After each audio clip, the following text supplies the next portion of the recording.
प्रार्थना सभा में एक कविता, जिसके बाद सनातन का गद्दार, एफआईआर और जान से मारने की धमकियां मिल रही हैं। पहले आप कविता सुन लीजिए। कांवड़ ढोकर कोई वकील डीएमएसपी नहीं बना है, कांवड़ जल से कोई बनिया हाकिम वैद नहीं बना है, कांवड़ से बुद्धि विवेक का तनिक विकास न होगा।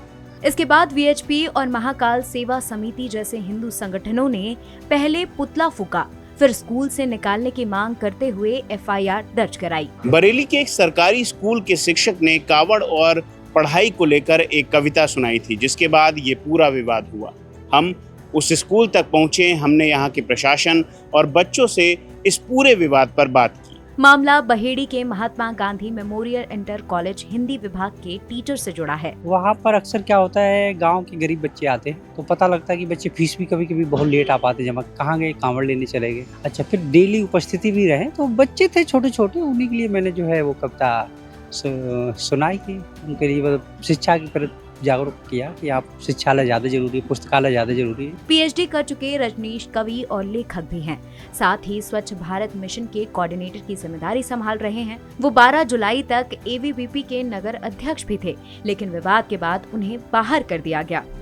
सोशल मीडिया पे कि सनातन का गद्दार है और जो है इसको कुटाई होनी चाहिए, कुत्ते की तरह दौड़ा दौड़ा के पीटना चाहिए। इस कविता में केवल एक ही शब्द लिया गया। ऐसे लगता है कि वो उस मानसिकता के लोग हैं, ना उनको उसमें मानवता दिखाई दी, न शिक्षालय दिखाई दिया। जो मैंने कविता सुनाई थी, मुझे अपनी कविता पूरा भरोसा था कि कविता गलत है नहीं। पूरे विवाद को लेकर हमने स्टूडेंट से भी बात की, जो उस दिन प्रार्थना सभा में मौजूद थे। सर ने एक बात कही थी कि गंगा जल लाने से कोई बना ना एफडीएम ना सीएम। ठीक है सर, मतलब वो सही कहा था सर ने। डीएम एफडीएम कोई नहीं बनता कांवड़ लाने से सर। कि सर अगर आज मैं कोई काम कर रहा हूँ, अगर पढ़ाई करके मतलब बड़ा होकर किसी भी इंडियन आर्मी में लग जाता हूँ या डॉक्टर बन जाता हूँ या टीचर बन जाता हूँ, तो सर मेरा नाम होगा। ठीक है, अगर मैं आज कांवड़ लेने जाऊँगा और आगे जाके मैं अगर किसी चीज़ में फार्म डालता हूँ, तो मुझसे कोई ये नहीं पूछेगा कि मतलब आपने कितनी बार कांवड़ लेके आया, यही पूछेगा आपने शिक्षा कहाँ तक प्राप्त। सर ने अच्छा ही बोला था जो बोला था।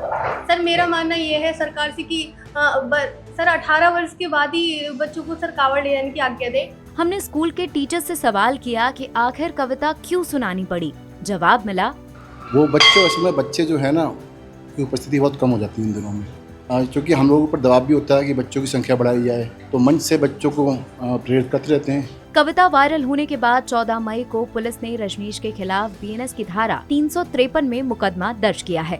महाकाल सेवा समिति के लोगों ने पुलिस को दी गई तहरीर में लिखा, कॉलेज के छात्र छात्राओं को इकट्ठा कर कांवड़ यात्रा के बारे में आपत्तिजनक टिप्पणी की गई। इससे शिव भक्त कांवड़ियों की भावना आहत हुई।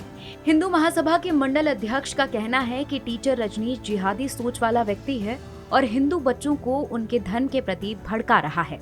और जो वो ये बात कह रहे हैं कि उनको धमकियां मिल रही हैं, ये सिर्फ उनके स्टंट हैं, क्योंकि ऐसा इस समय ट्रेंड चल रहा है कि जो आता है वो सनातन को गाली देकर चला जाता है। तो उत्तर प्रदेश के पूर्व मुख्यमंत्री है अखिलेश यादव जी, उन्होंने भी शायद इसको ट्वीट कर दिया है। टीचर पर केस दर्ज होने के बाद सपा प्रमुख अखिलेश यादव ने ट्वीट किया कि शिक्षक पर एफआईआर और शिक्षालय बंद हो रहे हैं। बीजेपी के लिए क्या यही अमृतकाल है? इस पूरे मामले के बाद बरेली पुलिस ने शिक्षक रजनीश गंगवार पर मुकदमा दायर किया था। पुलिस ने उनसे ये भी कहा है कि वो भविष्य में ऐसी चीजों को कहने से बचें जिससे समाज का माहौल खराब हो। देवांशु तिवारी, दैनिक भास्कर, बरेली, उत्तर प्रदेश।